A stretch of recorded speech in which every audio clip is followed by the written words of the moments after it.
नमस्कार मेरे प्यारे भाई। बहुत सारे विद्यार्थियों के सामने जब ये प्रश्न आता है dot dot dot up to infinite तक जोड़ने को कहता है तो लोगों का पसीना छूटने लगता है। मैं सिखा रहा हूं, आप विद इन 5 सेकंड इस सवाल को सॉल्व कर सकते हो। जैसे देखिए, सबसे पहली चीज ये dot dot dot dot up to infinite तक है तो हम ये कह सकते हैं कि सर ये सीरीज जो आपका है ना वो आपका जीपी में है, जीपी में है।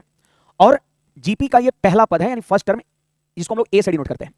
और इसमें अगर आप आर लिखना चाहते हो, आर लिखना चाहते हो जिसको हम लोग सार्व अनुपात कहते हैं, अंग्रेजी में कॉमन रेशियो कहते हैं।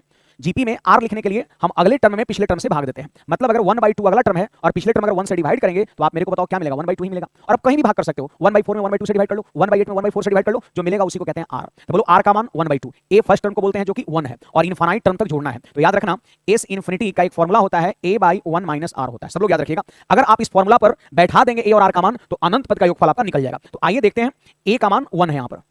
अब देखो 1 - r की वैल्यू कितना है, 1/2 है। आप मेरे को बताओ, अगर 1 में से 1/2 घटेगा तो क्या बचेगा मेरे भाई? तो कहोगे सर 1/2 बचेगा और ये 2 कहां जाएगा? ऊपर। तो आंसर हमारा कितना हो जाएगा? 2 हो जाएगा। तो उम्मीद करते हैं सब लोग इस सवाल को समझ पाए। अगर आप समझ पाए तो इस प्रश्न का आंसर फटाफट सब लोग कमेंट बॉक्स में दीजिए।